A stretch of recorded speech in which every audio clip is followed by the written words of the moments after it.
Ognuno di noi ha un'azienda videoludica di fiducia per la quale aspettiamo sempre i nuovi titoli. Nintendo, Sega, Blizzard... Oh, vero. Nel mio caso invece era Capcom, poiché sebbene abbiano avuto i loro inciampi negli anni, molti titoli che hanno pubblicato sono di indiscutibile qualità. E se ho i soldi necessari per un nuovo gioco e loro ne pubblicano in quel periodo, so sempre che posso investire bene i miei soldi. Perciò, quando hanno rilasciato Exoprimal la prima volta ero entusiasta. Un gioco dove ha dimostrato di essere pieno di potenziale e qualità, dove devi cacciare dinosauri con un assortimento di armi da fuoco in un'armatura mecha? Dove devo firmare? Ma più informazioni venivano rilasciate, più iniziavo a vedere che per quanto il prodotto fosse interessante, presentava dei problemi evidenti. Quando è uscito, ho potuto vedere che i miei timori erano purtroppo realtà, portandomi a non comprarlo alla fine. Quali sono questi problemi? È per caso che il prezzo di 70 euro è un po' troppo per le mie tasche e preferisco risparmiare i miei soldi responsabilmente? Grazie della fiducia. No, il problema è molto più banale. Exoprimal è lo stesso tipo di gioco di Overwatch. Ma aurores, direte voi. Nonostante il tipo di gioco sia lo stesso di Exoprimal, si differenzia tantissimo da esso. Non è lo stesso gioco. E avete ragione. Perché sebbene non l'abbia comprato, io ci ho giocato. Exoprimal non è una copia spudorata di Overwatch, nonostante l'ispirazione sia palese. E si differenzia più che abbastanza da esso, per essere la propria esperienza. Il problema non è quanto i giochi si assomigliano, bensì in dove si assomiglino. C'è un motivo per il quale ho specificato Overwatch e non Overwatch 2. Nel 24 maggio 2016 il mondo ha potuto fare la conoscenza di Overwatch, uno sparatutto multiplayer in prima persona esclusivamente online, facendo un successo incredibile. Il gioco aveva un gameplay efficace e diretto. Gli eroi erano pieni di personalità e carattere. Le arene PvP erano divertenti da imparare e gli eventi davano una ventata fresca al gioco. Non solo, il gioco ha attirato un'atmosfera competitiva incredibile, creando una lega di e-sport professionale per le squadre di giocatori che hanno imparato il gioco nei più minimi dettagli per competere in tornei ufficiali. Il gioco era incredibile. Anche se poteva non piacere, il suo successo era innegabile. Niente e nessuno poteva fermare il suo progresso. Overwatch era nel mondo per restare. E poi Blizzard ha deciso di ammazzarlo. What the fuck? Vedete, quando nel 2022 hanno rilasciato Overwatch 2, hanno deciso di fare lo stesso tipo di gioco. Solo che questo è un free to play che ha cambiato completamente il gameplay degli eroi del primo. E tra l'altro non ce li ha tutti subito. O te li sblocchi giocandotelo per decine di ore, o pagando decine di euro. Figo! Però non ha senso. Perché dovrei giocare un free to play se esiste già il gioco prima che mi sono comprato? Beh, Blizzard stava pensando la stessa identica cosa, e di fatto il primo Overwatch non è più disponibile. Dato che per produrre il sequel hanno preso tutto quanto del gioco precedente, cambiando tutto quanto dal motore di gioco al gameplay, e lasciando dietro alle loro spalle un guscio vuoto. Non intendo sfociare oltre su come Overwatch sia caduto dalla sua gloria. Questo è un argomento che molte altre persone meglio qualificate di me hanno approfondito in dettaglio, ma voglio concentrarmi sul problema principale. Io ho pagato per un gioco che esiste esclusivamente online. Ed ora non posso più giocarci poiché hanno chiuso i server. Non ho una campagna offline che mi possa godere. Non posso giocarmelo con amici in locale. Tutto quel che mi è rimasto è una custodia di un videogioco che essenzialmente non esiste più. Però è un ottimo fermaporta. Oh, ma non vi preoccupate. Se avete acquistato il gioco, Blizzard vi garantisce un compenso per Overwatch 2. Un buono di 40 euro più da utilizzare nel negozio di Blizzard come si vuole? La campagna PvE che avevano promesso per sequel? Un paio di skin per personaggi del gioco precedente e un paio di icone da usare durante le partite. Wow! C'è chi argomenta che da 2016 a 2022 ci si è goduti il gioco più che abbastanza e che quindi si è potuto utilizzare l'acquisto quanto si voleva in questo periodo. E c'è chi dice che essendo Overwatch 2 lo stesso tipo di gioco è basicamente un update al gioco originale, e sono validi punti. Ma io la penso in maniera ben diversa. Update o meno, Overwatch 2 è un gioco fondamentalmente diverso da Overwatch. Non posso recuperarmi il gioco per il quale ho speso 40 euro, mai più. Non importa se tutti gli eroi e le skin del primo si trasferiscono nel secondo, considerando che il loro gameplay è fondamentalmente diverso dall'originale. Non mi sono compensato i soldi spesi solo perché ci ho giocato negli anni in cui ero attivo. Io quei soldi li ho spesi per un prodotto che è stato cambiato oltre ogni cognizione e fondamentalmente non esiste più.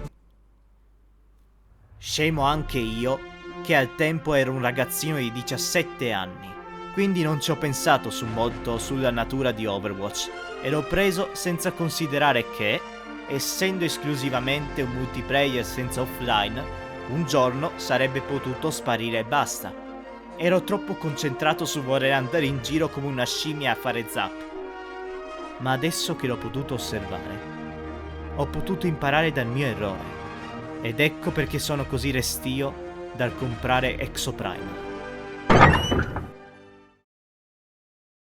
Fermatemi se l'avete già sentita. Hanno rilasciato un gioco multiplayer sparatutto che funziona esclusivamente online, dove puoi collaborare con dei giocatori per poter fare squadra contro altri giocatori in partite PvP online. Exoprimal, come ho premesso prima, è un gioco che ha preso palesemente ispirazione ad Overwatch, sebbene si differenzia molto da esso. Le partite iniziano affrontando per la mappa orde di dinosauri, con entrambe le squadre che competono separate nell'avanzare. E sebbene non possano Io ti ammazzo la famiglia! E sebbene non possano direttamente vedersi, durante la maggior parte del match possono vedere i progressi l'uno dell'altra. Inoltre, un membro della squadra è in grado di impossessarsi di un dinosauro per poi andare a disturbare il team nemico. E se entrambe le squadre riescono a finire le partite PvE in più o meno lo stesso tempo, la porzione finale della partita diventa PvP. Sebbene vi abbia giocato una partita da amici, non posso descrivere nel dettaglio ogni tipo di match. A dirla tutta, nel giocarlo, io e la mia squadra non abbiamo finito in tempo la porzione PvE, perdendo l'incontro. Ma nonostante ciò, posso confermare che il gameplay è parecchio divertente da giocare. Ogni membro della squadra ha il suo ruolo. Ognuno deve fare la sua parte. E i dinosauri sono belli da affrontare. Non ho giocato abbastanza per imparare come funziona il gioco nei più minimi dettagli. E quindi non posso dirvi cosa funziona, cosa no, cosa andrebbe cambiato o cosa andrebbe mantenuto, poiché la questione è un'altra. Il problema è che questo tipo di partite è l'unica cosa che puoi fare nel gioco. Non hai nessuna campagna offline, nessun tipo di PvP locale per affrontare i tuoi amici. Il gioco è esclusivamente online, il che significa che il gioco sarà disponibile per tanto a lungo quanto Capcom tiene aperti i server del gioco. Inoltre, la natura di Exoprimal crea ancora più disagi quando lo si vuole giocare per console, non avendo disponibile un computer capace di farlo girare. Ehi là, ragazzo! Vuoi giocare ad Exoprimal per PlayStation 4? Nessun problema! Devi solo comprarlo per un minimo di 50 euro. Oh, e non dimenticare di pagare un minimo di 10 euro al mese al PlayStation Network, perché altrimenti non puoi accedere al gioco in primo luogo. Che bello giocare online sulla console! Oh, ma non vi preoccupate, il gioco ha anche una storia. E come si sblocca tale storia? Giocando le partite online. Quindi nel caso chiudessero i server del gioco, o nel caso non puoi comprare il pass delle varie console, basta solo che tu non abbia accesso all'internet in generale e non puoi avanzare la storia principale. Essendo il mio computer una patata, non posso giocarmelo, almeno non senza dover svuotare le tasche per un abbonamento mensile su PlayStation Network, che di norma non mi prendo se non una volta ogni mai.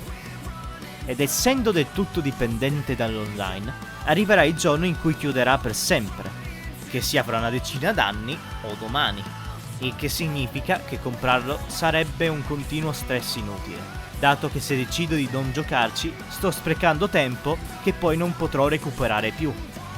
Capcom non è nota per chiudere i server di giochi se non dopo tanto tempo.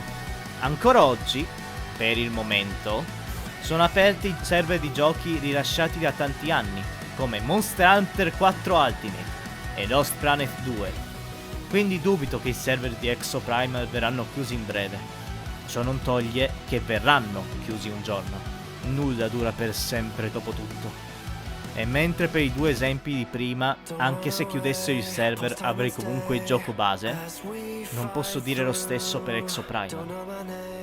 E mi dispiace non prendermelo, perché il gioco è divertente e secondo me ha tanto potenziale da poter ancora sfruttare. Nuove modalità e nuove mappe per dare una rinfrescata al gioco, nuove classi e dinosauri per introdurre sfide sempre più difficili agli appassionati e molto altro ancora. Sebbene non comprerò questo gioco, io spero vivamente che possa godere del successo che si merita. Ma allo stesso tempo spero che questo non ispiri altre case produttrici a seguire l'esempio di Blizzard e Capcom nel produrre giochi di questo tipo. Prodotti multiplayer come Exoprimal ed Overwatch non sono destinati a durare in eterno e soprattutto non sono fatti per competere tra di loro. Se una gran fetta di compagnie videoludiche decidesse di competere nel mercato dei multiplayer online, vorrebbe dire che quelli meno fortunati verrebbero chiusi, dato che non ha senso mantenere il gioco attivo se non fa successo o abbastanza vendite,